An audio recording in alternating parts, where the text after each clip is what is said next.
Welcome, everybody. I welcome all of you once again to Marsego Empire. This is the only empire that is dedicated to giving information, give an update about how to study in Canada, in Europe, and any part of the world. This is an empire that is dedicated to giving an update on how to apply for jobs, job vacancies, and all those things. This is an empire that is also dedicated for inspiring everybody, for empowering people who are perhaps struggling to be able to make their ways out. We give an inspiration based on things that we have endured growing up. You're welcome once again. Today, we're going to have a discussion on why you should consider studying in Canada. Or we're going to talk about the relevance of studying in Canada. There are so many ways, or there are so many pathways we can actually adopt, we can actually use to enter Canada. But today we just want to talk about the importance of using education to enter Canada as an international student. Let's get it started. The first one I would like to talk about is that once your visa is granted, or let's even start from when you have had admission, you put your documents together, and you're about applying for your visa. Now, that clearly gives you an indication as to what exactly you want to do. What I want to say from that is that even though you are coming as a new person, you can decide to bring your family. Yeah, you can bring your family to Canada even though you are coming as a student. So if you are legally married, you can bring your wife, you can bring your children as well. If you have 20 children, you can bring them. You have 30 kids, you can bring them. But I think most people have averagely 4 or 5 children. So if you have children, you can bring your children as well as what? Your wife. That is the first importance of studying in Canada. Now, let's talk about the second one.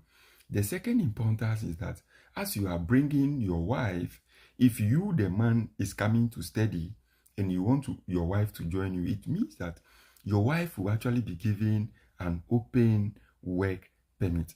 Open work permit simply means that she'll be given an authorization to work as a full-time worker in Canada.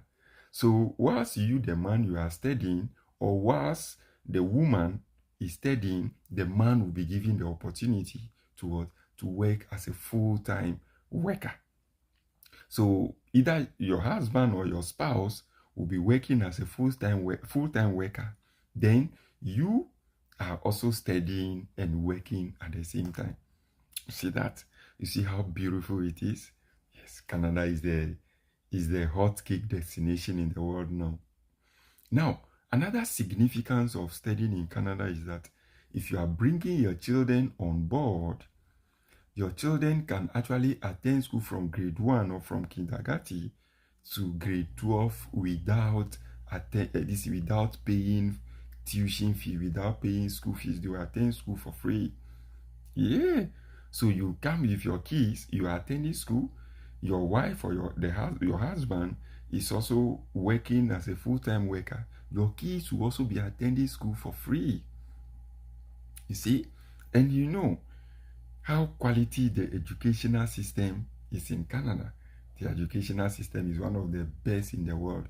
So your kids are actually going to have access to what? Quality education. You see? It's really amazing. So guys, come. Now, let me just quickly add this to bringing your wife or your husband and your kids. During the visa application, now you know they've increased the living expenses. Now the living expenses is $20,365. What that means is that money is fixed, is aside. So if you want to bring your family, Now, that simply means that your you yourself, who is the principal, you have an additional living expenses that has not been updated, but previously it used to be $4,000.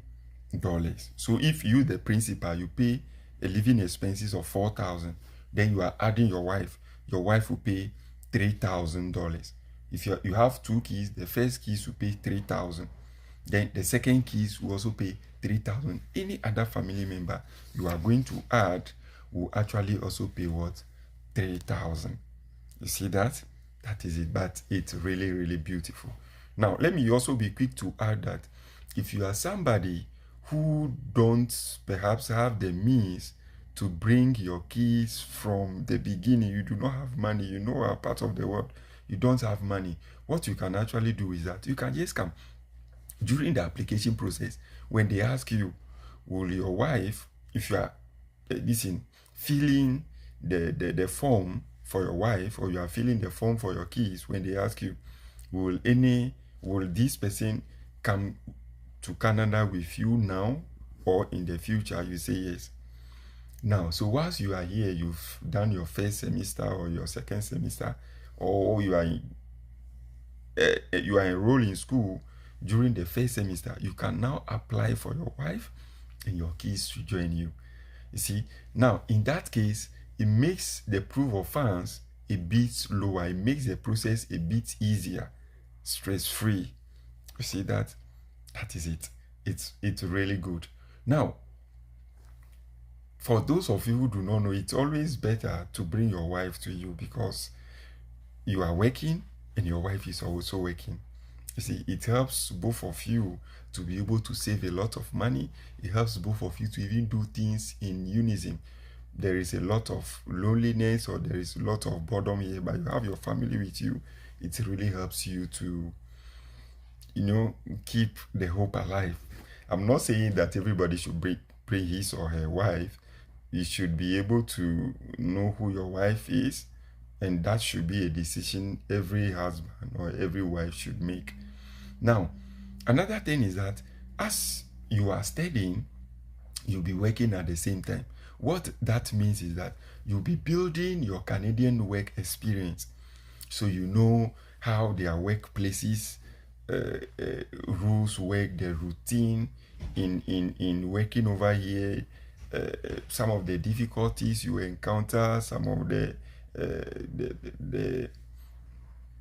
attitude of employers, what employers expect from employees, and all those things. So you are gaining all those experiences, even though you are a student.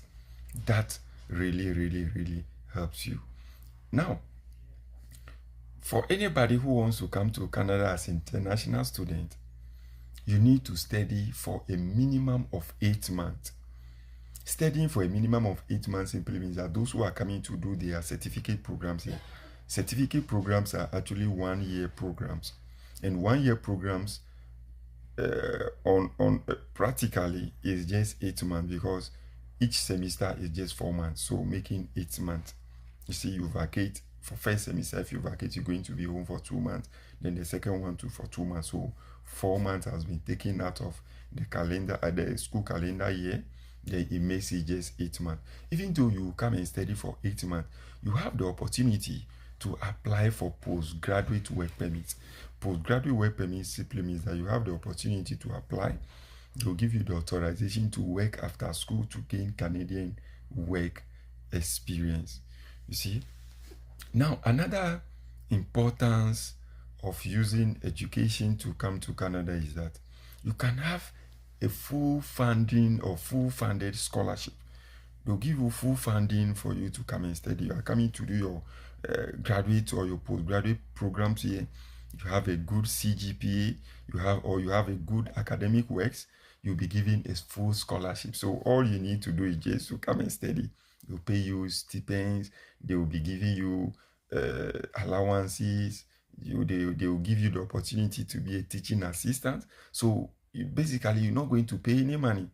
All you need to do is that you would rather be receiving money from them. That is good. Now, another significance is that if for those who do not have access to these scholarships, can actually apply for student loans. The student loans will help you to pay your tuition fee and all other things.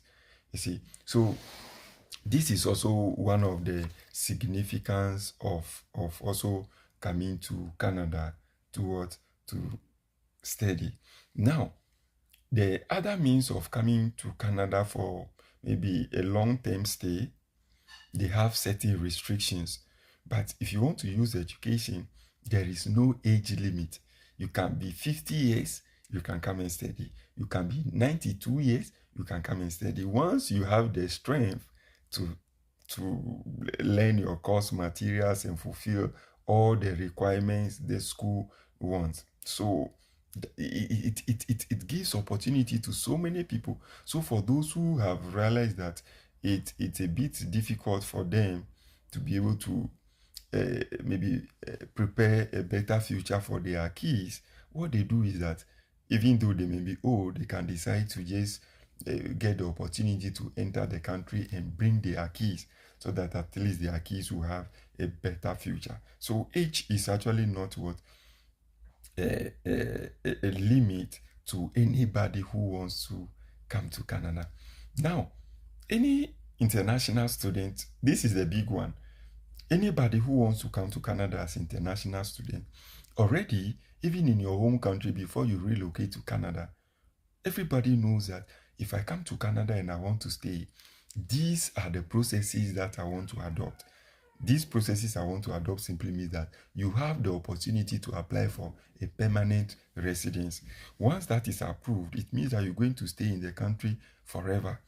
If you are a student, within 5 years after completing your program, you can actually become a citizen. Become a citizen of Canada, where you have access to, once your permanent residency is approved, there are so many benefits that you have. Number one is you have childcare or childcare support. That simply means that the government of Canada will be paying your children. If they are below the ages of 18, they'll be paying them a monthly support every month, and then the minimum they can pay them is $500 per each child. You have access to free healthcare. You have a healthcare, proper healthcare, not the type of healthcare that is people experience in other parts of the world. You have access to free quality healthcare. Now, another benefit under having the permanent residence is that you have the opportunity for the government to give you a rent allowance. If you are not in any government approved apartment, even if you are in government apartment, your rent will be subsidized. So if you are living in an apartment, maybe a 2-bedroom apartment which is owned by government, if you need to pay maybe $3,000 per month, there will be a subsidy on this. So you're not going to pay $3,000. There are so many significance that is associated with what being a permanent resident. Once you are permanent resident for 2-3 years, you can actually apply to become a citizen of Canada. You see? So these are just some of the significance of studying in Canada. So it's good. It's actually based on the permanent residence or the permanent residency. That's why a lot of people want to come to Canada. A lot of people, because we know that in our part of the world, there are so many limiting factors making things difficult for a lot of people to be able to achieve their potential. So people are rushing to Canada to come and have access to some of these opportunities. People are trying to come to Canada to get permanent residency and make their lives better.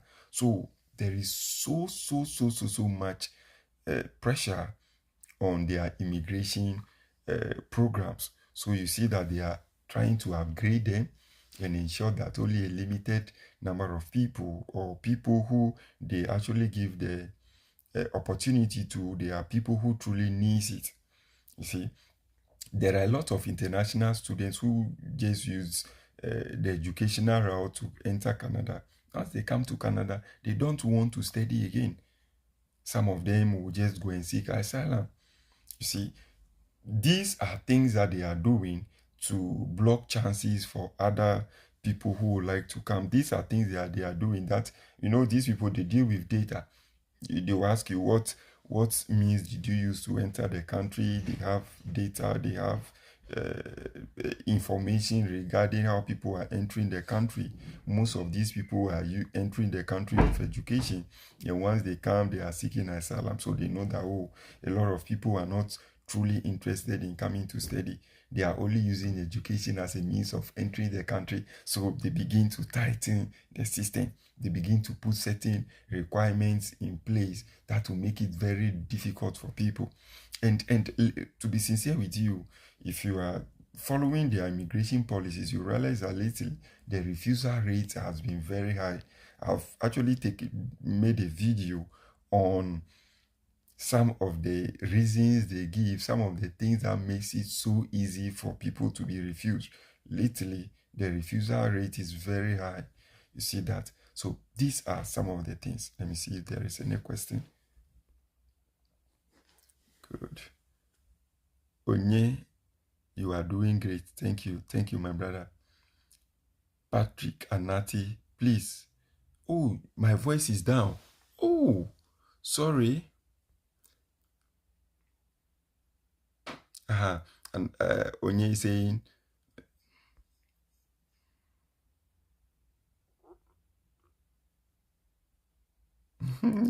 yeah, I don't have money. I don't have money. If I have money, why not? I'll support you. I don't really have money. You understand? No. People, it's